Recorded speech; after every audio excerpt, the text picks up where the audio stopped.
Right, so as I was saying, I've recently started working on a series called First Hand, which is dedicated to non-fiction storytelling in comics. Prior to this, I think I was working in a lot of action-based comics, which were a lot of fun, very, very humorous, great to actually learn the form. So basically the form of comics is something in which we use pictures to, a series of pictures, sequential pictures to tell a story. And understanding that form has really been my journey over the past 8 years or so. Non-fiction storytelling has kind of enabled me to understand a lot more about how to actually construct an image, how to give it life, how to give it history, and I think that's where our conversation on the city today becomes much more relevant to me, because in the past year I've taken on a second volume of this book in which we're converting a report on marginalization in India that's brought out by Center for Equity Studies into a graphic format, and a lot of these stories are based in the city. And how we've dealt with those different stories has really changed my concept of space in comics. So, so this is one of the pieces, and I'm not going to go like piece by piece. I'll just keep talking, and the images can keep going forward. So basically, when we're talking about space in comics, it's very easy for a reader not to actually pay attention to space, because what you're reading is really the life of a character, and most often people will directly associate or be more familiar with the character, and the comic tends to go by very quickly because you're just following the events of things that happen to that person. But space for us is a very different, or for me and other people that I've worked with collaboratively, is a very important part of the conversation, because that's really where you can become familiar with the reader. It's really where they get their cues about where the story is coming from, because a lot of the history of the we don't actually, they're not really aware completely of how, when and how they're reading images, but we are. And the decisions that one makes at a conceptual stage in terms of how to construct a visual narrative has a strong bearing on that. So when it comes to city-based comics, which some of them that I've worked on, I find that when one directly relates to the concept of that, given the fact that space is always a part of the conversation, there are usually two kinds of narratives. One would be when one is reflecting on the city and its conditions, which usually tend to be journalistic works or non-fiction writing. And the second would be when you are engaging with the character's experience of a city space, which is something that I've done in the past, the kind of narratives that I've been working with in the past year or so. For the first one, I'm not really, I have studied journalism, but I haven't really worked on a comic like that. But for the ones that I have worked on in the kind of canon of graphic novels that we have, those kind of stories tend to have a fairly photographic representation of the city. If you look at the work of Joe Sacco, and even if you look at some of the works in First Hand that we came out with last year, Neha, who's here, had done a piece with Arijit, and Pragya had done a piece with Pia. So both of these pieces tended to have a very photographic representation, and there's a very strong reason for that in comic storytelling, in that there's a very strong relationship that people, a very strong instinctive relationship that people have, that photographs tend to have, tell the truth in a certain way, even though everybody knows by now that that's not necessarily the case, but there is that association, so one does tend to go in for that. And the second reason is usually that there's a certain amount of reading that one does in the image. Even if you're not realizing it immediately, you are absorbing all of those details, and you are able to identify that, yes, this is something that I believe could have happened. And those are conditioned responses, but that's how, those are some of the reasons also why we go in for photographic representation in that kind of a narrative. The second one, which tends to be like a fictional version of how characters experience the city, I guess, is, or like your, a person's own subjective experience of that, is where you take on certain aspects of the architecture of the space and you exaggerate them and you play with them to reflect the character's subjective experience. So there's a certain amount of surrealism that also goes into that. So for example, in the work that we're doing right now, we have two comics, one which is on healthcare. The illustrator for that is here, his name is Mohit. I think you saw some of his work in one of the previous slides. And the other one is on a young man who comes to a city in a constant process of construction and experiences healthcare systems. And the other story is on a woman who's kind of thrust into the garment industry. And both of these city spaces are very different, and we've purposely constructed them differently so that even though they may be the same city, the idea that a person experiences it in different ways and that can be visually rendered. Because my primary learning over the past few years is that emotions can be physically manifest in comics. And the way that that is done, I think, is really where the subtlety in the narrative kind of comes. And the truth of the character and his experience kind of comes across. So I think in terms of just loneliness and how one would portray that in a comic narrative would be something that, like I said, the objects become very important. So across panels, the minute differences, for example, if in one of the panels, though unfortunately I don't really have it here right now with me, but if you can see this this one piece where there's a man who's kind of feeling extremely isolated and he's feeling the weight of his daily experience, and this is something that a story that we kind of picked up from an interview where he feels like his reflection is kind of being taken away from him.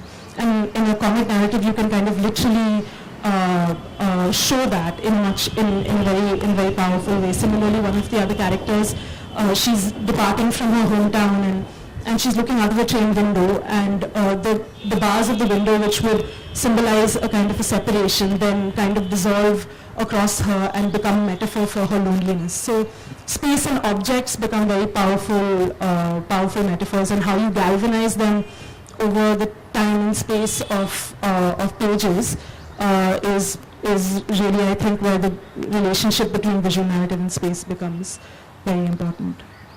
So, thank you.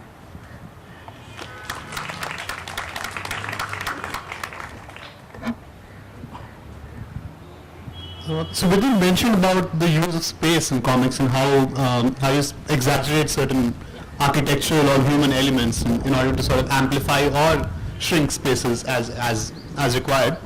But it's not so straightforward as that, right? Because when you have a conventional understanding of comics, you tend to think that space equal to time in comics because of the old example where a man is running and then you see him with his hands a little more forward and then the mind sort of completes that motion. Yeah. So in that particular example, space equal to time, but in all comics this is not true, right? I mean, no, very subtle relationship. Yeah, definitely not. Yeah. For instance, in the full panel page that you showed us, where the buildings are sort of moving and they're sort of closing in on the female protagonist of the strip, what kind of temporality did you have in mind when you were sort of planning that page, and did you want to have a sort of timeless effect in that? I do think so, because I think the focus of that was much more the conversation and not really the motion of the metro, which would otherwise, I mean, if it was about movement and the characters getting from one point to another, then yeah, I would have amplified that motion. But because there was it was much more about giving a sense of highlighting the conversation and also having, I think, just that snaking feeling of we're talking about the same page, right? We're talking about the same page, right? Yeah. So having that snaking feeling of the metro in which you kind of feel like you're moving through a city in this very winding way, that relationship is what I had in mind. Also, I remember in the first book of the series, First Hand, there's a series, there's one strip which was, as you said, written by Neha here, and the artist Arijit Sen, he uses a sort of vigilante character, which is a separate element from the reportage aspects of the story, but yet it sort of blends in very seamlessly with the rest of the stuff. And in one scene, when you see the vigilante actually sort of attacking the police officer for not being proactive enough for the case of a girl who was being abducted, it doesn't seem out of place at all, although it was completely made up. No, it doesn't seem out of place, but that's also on how the characters set up in the narrative, because that moment of transformation where she jumps out of the computer screen, I think is what is able to establish that suspension of disbelief, I think, but also the fact that it's very clearly a journalistic narrative that's running, that she's interacting with and not really participating in, is also key in kind of keeping that separation alive. And just because it shares space with the rest of the very real characters in the story, just that shared space element allows the suspension of disbelief to be more effective. I think so. Yeah. So we'll move on to Tarini Sethi now. She's someone whose illustrations you must have seen on Agents of Ishq. I personally enjoyed them a lot, and not only because they're enjoyable in themselves, but because they sort of fit in very well with some of the themes that the website tries to put across every now and then, like body positivity, sex positivity, and these illustrations are so typically like suited for this medium that I think we should leave to Tarini to how they fit across both this and how they work in themselves.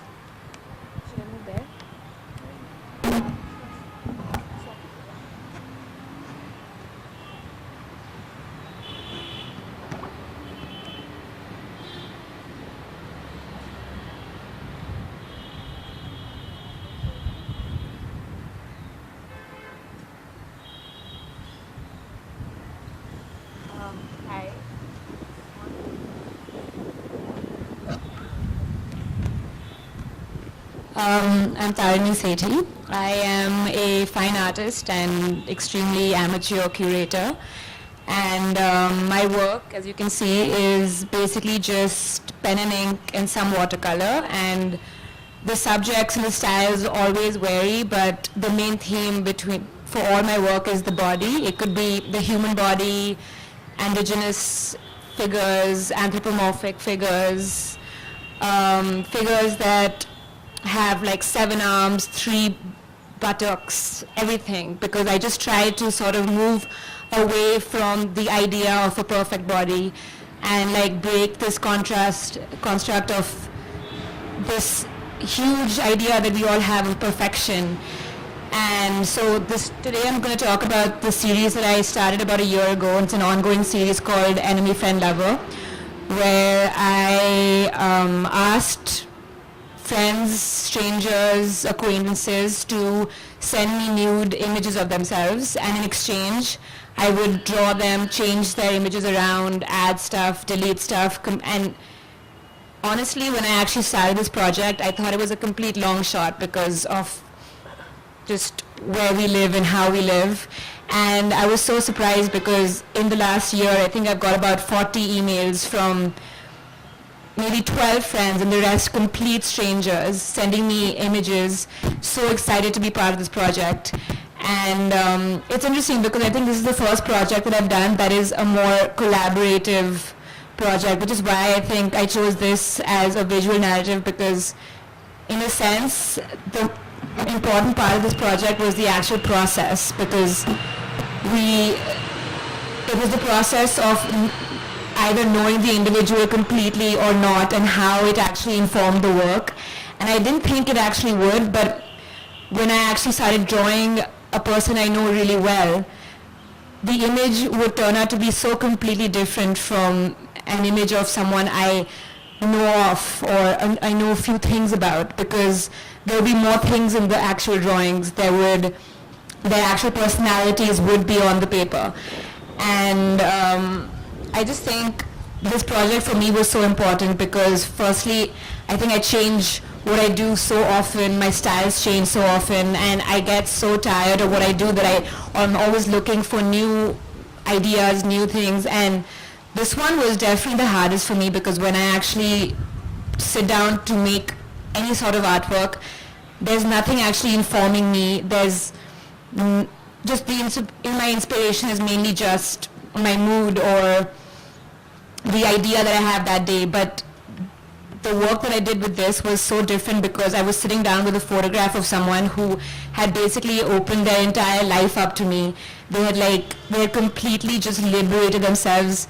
It was just a sense of freedom because they had given me this huge responsibility to completely change them, and they just were okay with me doing anything at all with their bodies. And in the beginning I also told everyone that they had the option to be completely anonymous when I actually did publish these photographs and make them public. And it was strange because every single person wanted people to know who they were.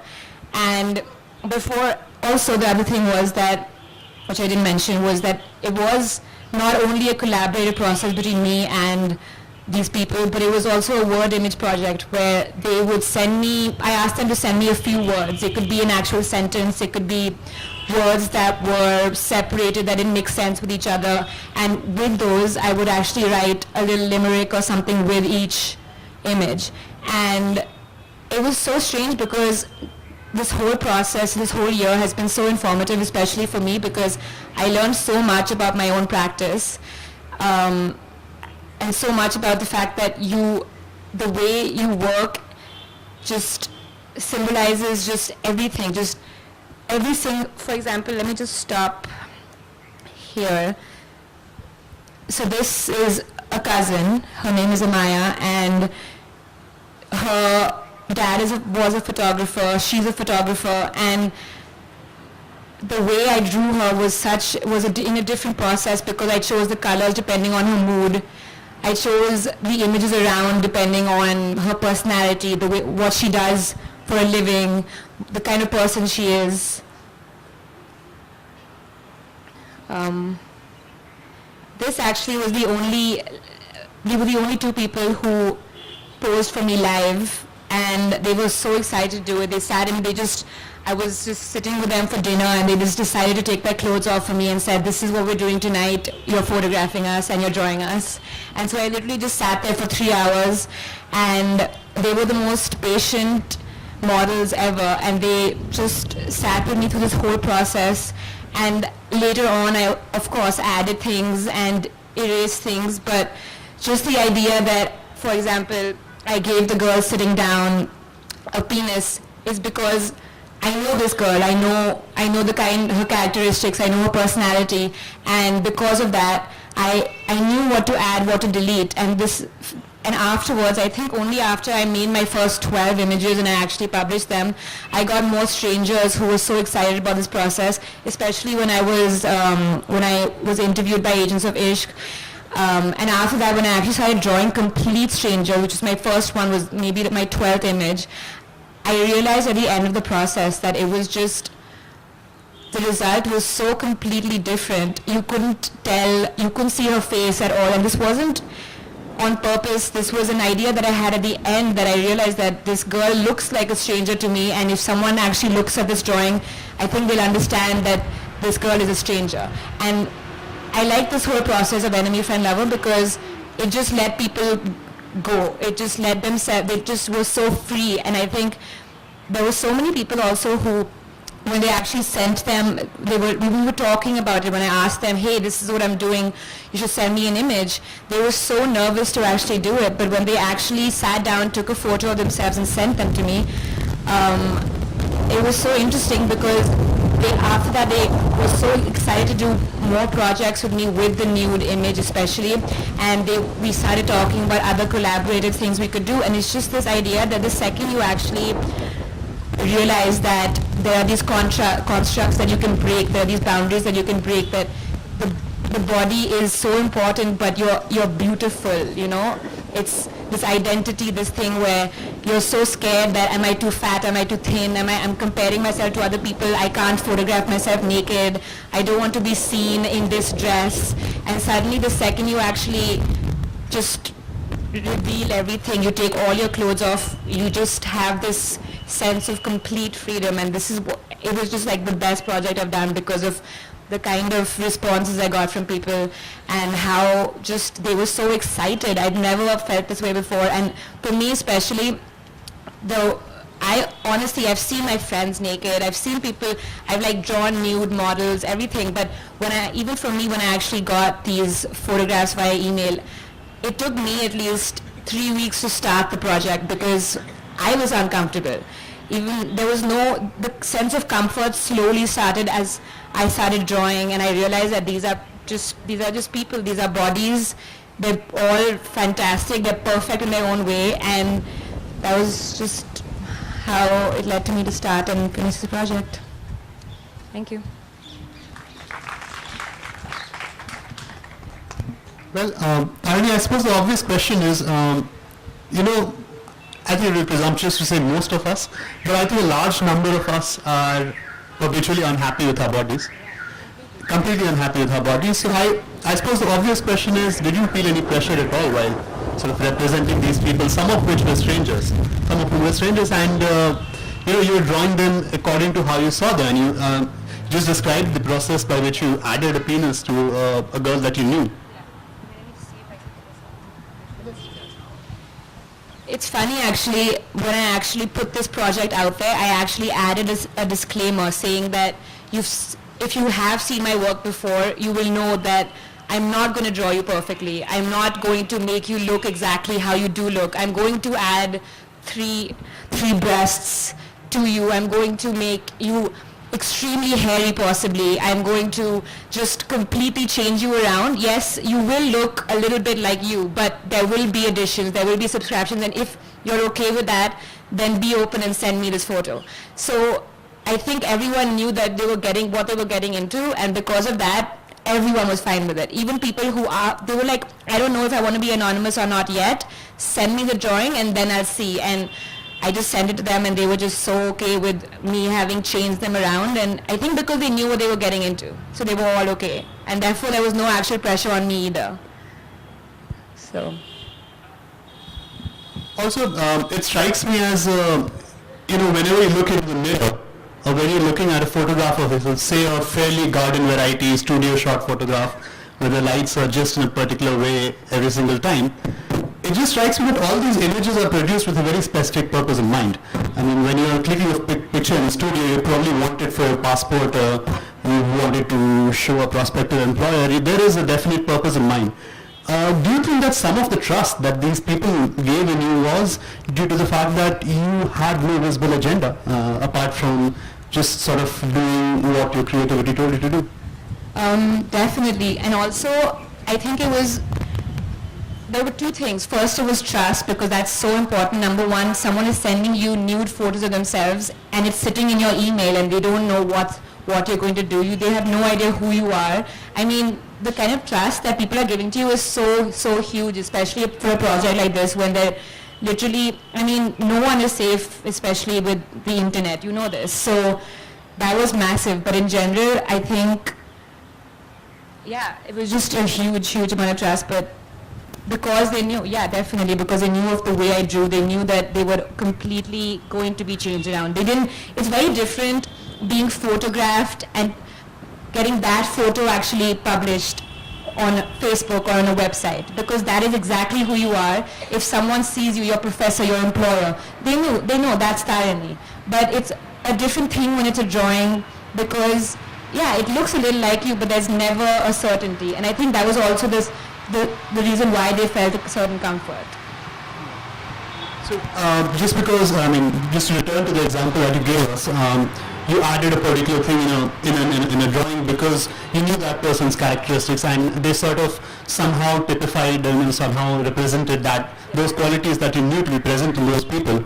Has it ever happened the other way around? Have you looked at a finished drawing of a stranger and then realized that you knew more about them than you initially thought? Honestly, like I said before, the second, I've only done a few complete strangers, and the second I finished, you know that this is a drawing of a stranger. And no, actually I didn't realize that's the one thing that was a shortcoming of this project, that I was never informed of more about these people, because they gave me a few words. I didn't know anything about themselves. Even in the email, all they said was, hi, read your article, here's a photo. And that was great, because I don't need to know more about these people, because you are a stranger and that's part of the project. But it's true, I didn't actually get to know anything else. But it's interesting like that, because it should remain like that. The relationship should remain as a stranger, because there should be an enemy, there should be a friend, there should be an acquaintance, there should be a lover, a stranger. Thank you so much for that, Tarini. I think we'll now come to the weakest link of this talk, which is myself.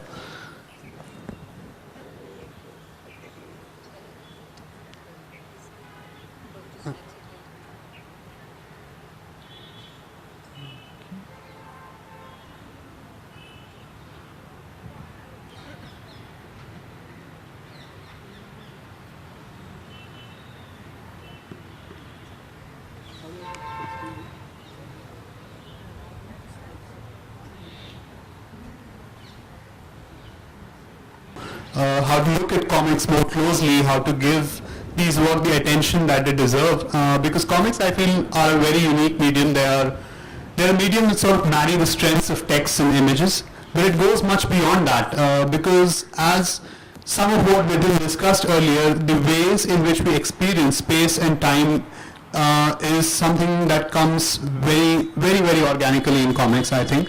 And I hope to show you a little bit of that in this presentation. So this was a panel from the late 19th century World Fair in Chicago, and there was a gentleman called Edward Muybridge there who exhibited a machine which was known as the zoopraxiscope. It was a sort of precursor of the camera, or the modern day camera. And if you just see there the animal locomotion caption at the bottom, it sort of tries to capture how the mind completes an action when you're shown comic panels in sequence. You don't actually need to see what happened between instant A and instant B. You just look at it, and inside your mind a sort of light bulb goes on, and the mind sort of completes the running motion.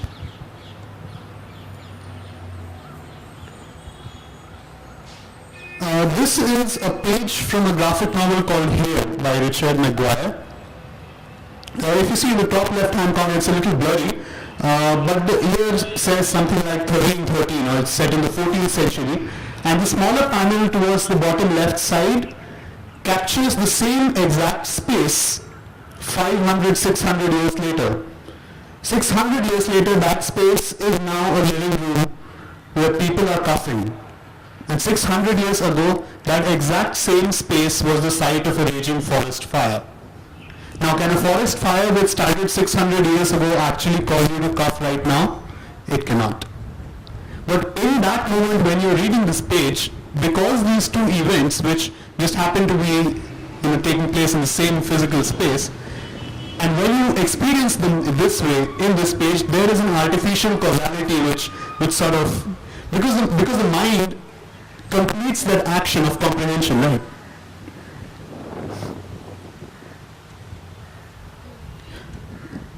So one of the things that I've studied in this book is how Indian comics for the past 20 or 30 years, there is a persistent strain of eco-criticism in a lot of these works.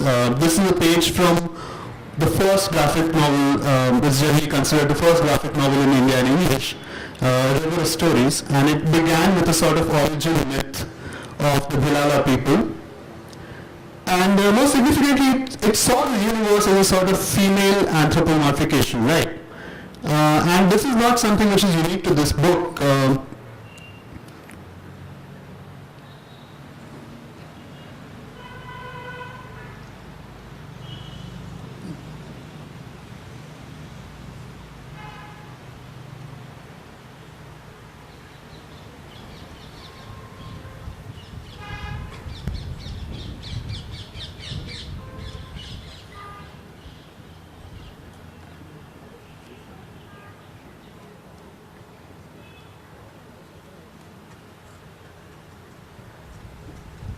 So this is a page from Moonwood, which was a graphic novel released by Apu Pen in 2009.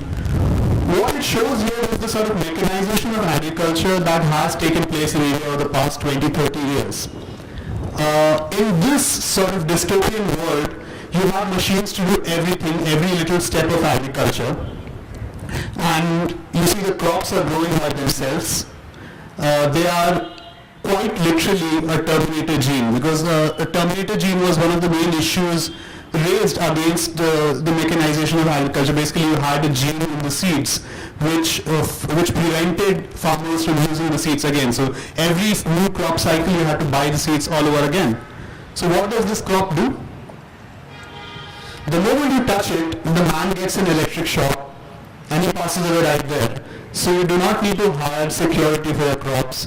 There will be no animals, no human beings. No one to touch your precious crop survives. So this is so what he has done here is he has taken this sort of metaphor of the Terminator gene and made it quite literal, right? So you touch the crop and you die. It's as simple as that. It's brutal, and it sort of depicts the brutality of the whole agricultural process now. What I believe is that all this is indicative of a larger pattern, which is called the Cartesian masculinization of thought. During the onset of early modernity, you had this concept of the earth as a very feminine, nurturing image. That changed when machines came into the fore. All of a sudden, the earth became like a machine to be worked out. Right? So this was something which can be considered as the pre-modern visualization of earth, as a sort of nurturing earth mother, or the Gaia hypothesis by James Lovelock.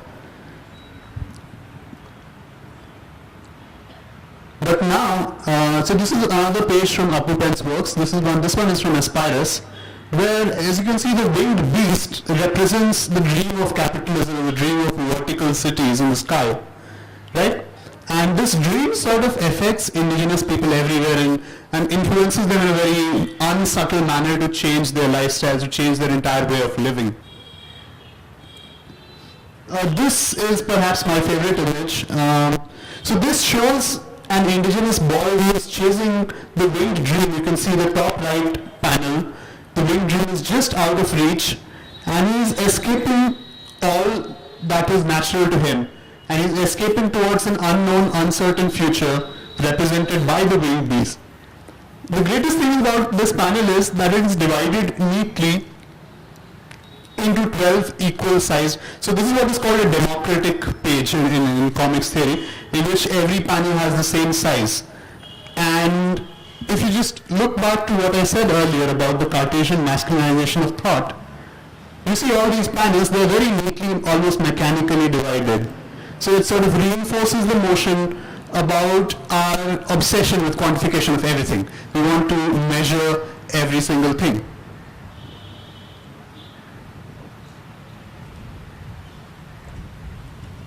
Which brings us back to the feminine image of Mother Earth and how we're sort of losing touch with this.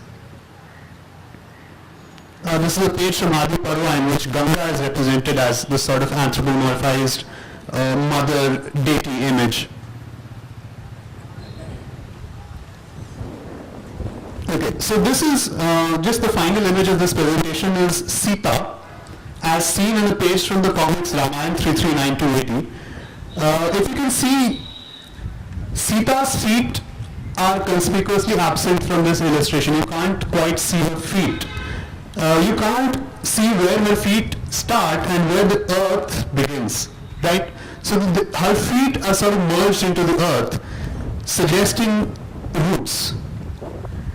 And if you look at the stereotypical representations of Durga or Kali in traditional iconography, you have weapons protruding from every side of the goddess.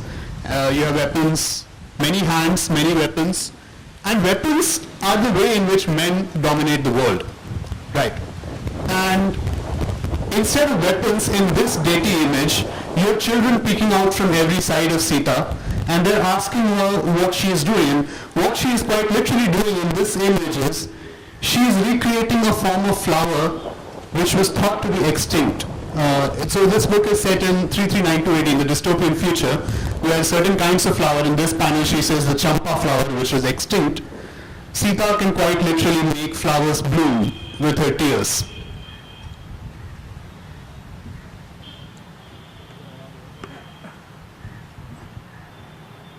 I think we're running a little short of time, so I'll wrap it up here and sort of open up for the audience.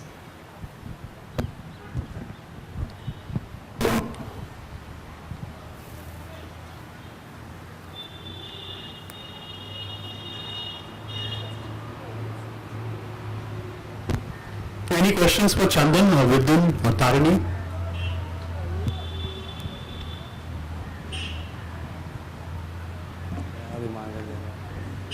You would like to ask a question, ma'am?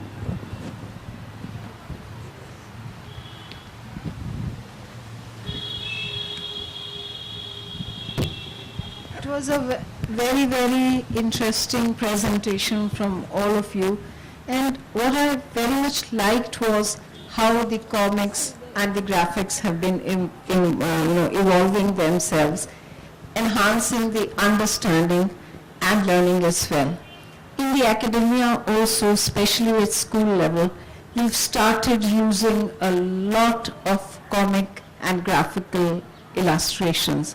And what one finds is that it not only enhances the quality of understanding and learning, but at the same time, it addresses the children's or the learner's sense of wonder and the curiosity, along with equipping the child when he or she grows up to understand how the things have been evolving themselves.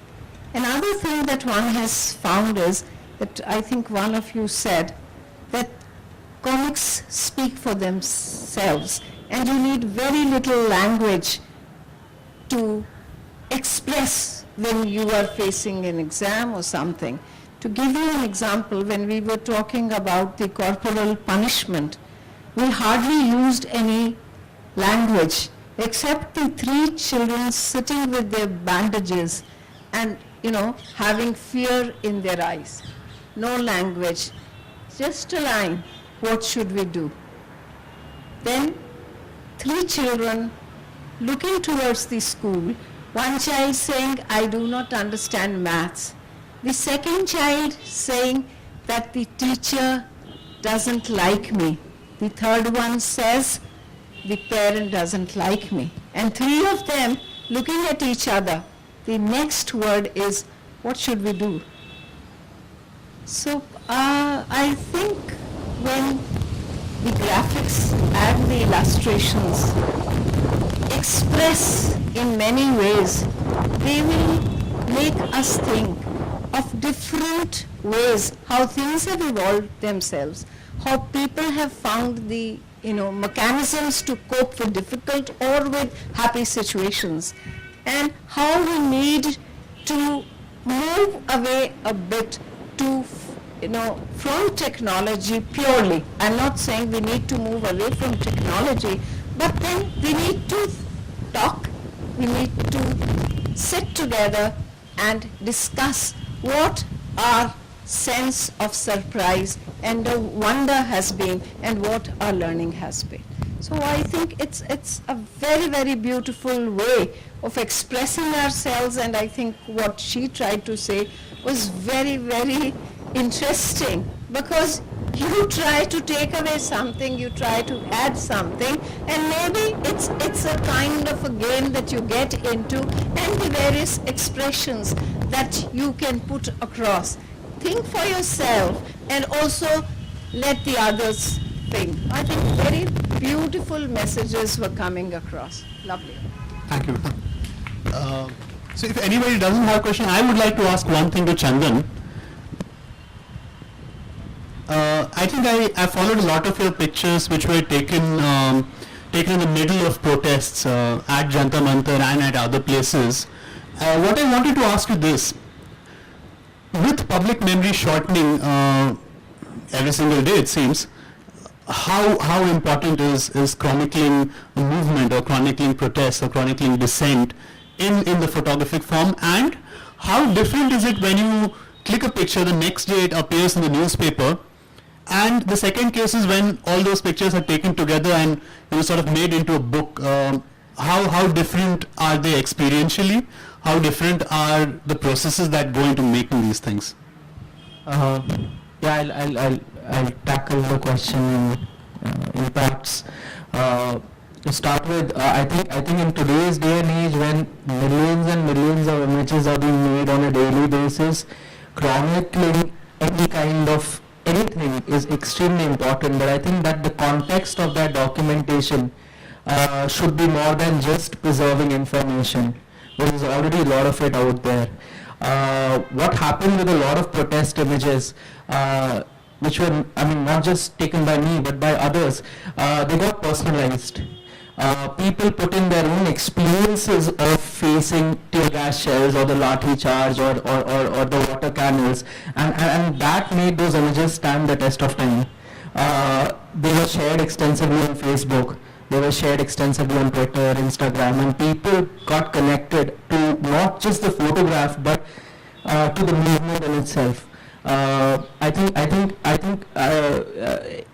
it's extremely important. It's extremely important to just chronicle these things as participants, not as photographers or photojournalists, in whichever way you can, using cell phones, cameras, whatever.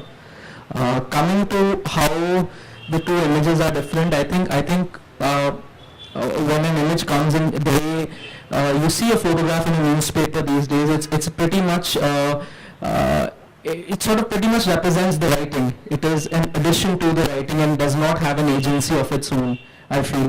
When I look at statesmen from the 60s and the 70s, they used to give a full page to photographers. They used to sort of concentrate on the image itself, devoid of the text. But right now I think it just barely complements the text.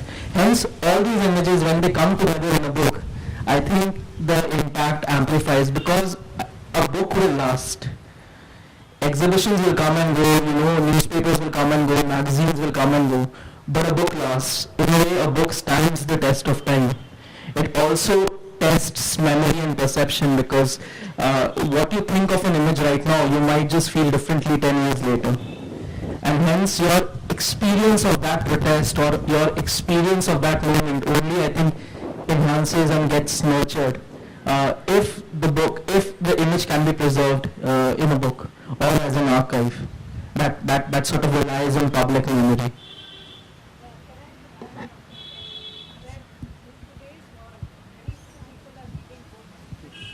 Ma'am, could you take a mic, please? If you I was just going to ask a question as well. Pass it to you. I think we have time only for just two quick questions. One from ma'am and one from, The question is for Chandan, that the earlier pictures you showed, do you feel that they are political? Are they deliberately political? Earlier, as in from the books that was... Before the copybook with the girl, the child that you were. No, I don't think they're deliberately political. I think they stem from a very personal understanding or sort of not even understanding it. They're from a very personal experience of the city and everything that the city holds. I mean,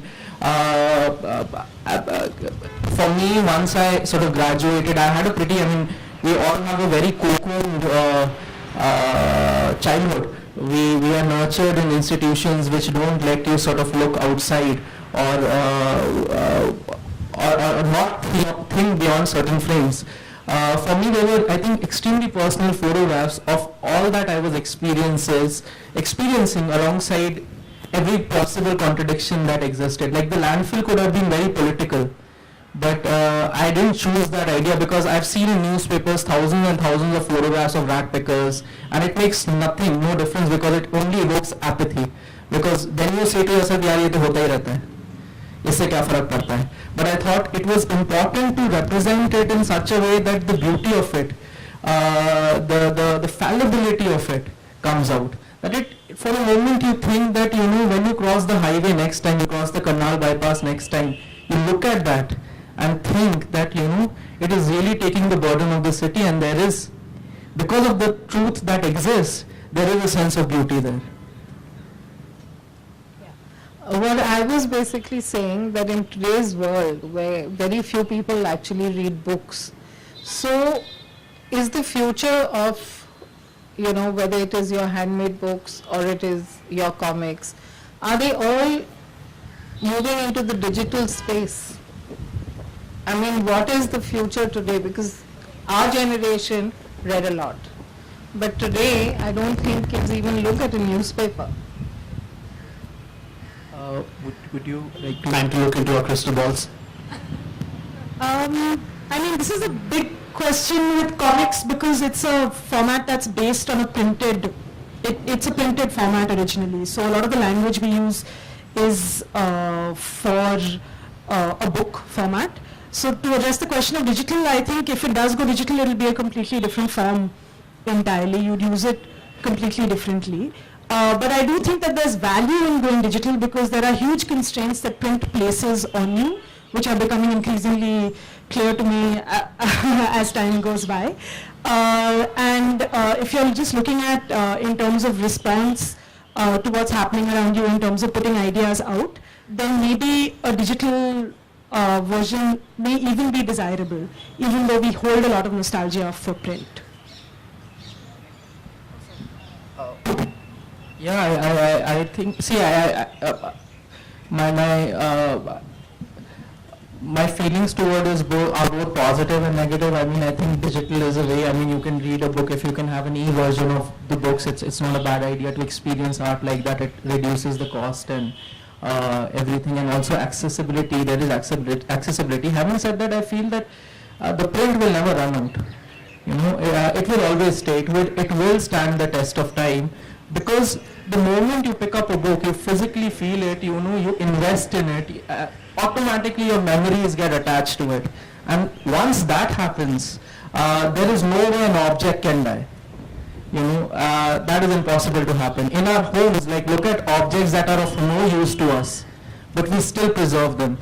And that's I think that's the agency of memory, and that's why it's so much more important in these times and days. Yeah. Thank you so much for being able to make it here, and thank you so much, Tarini, Chandan, Vidyan.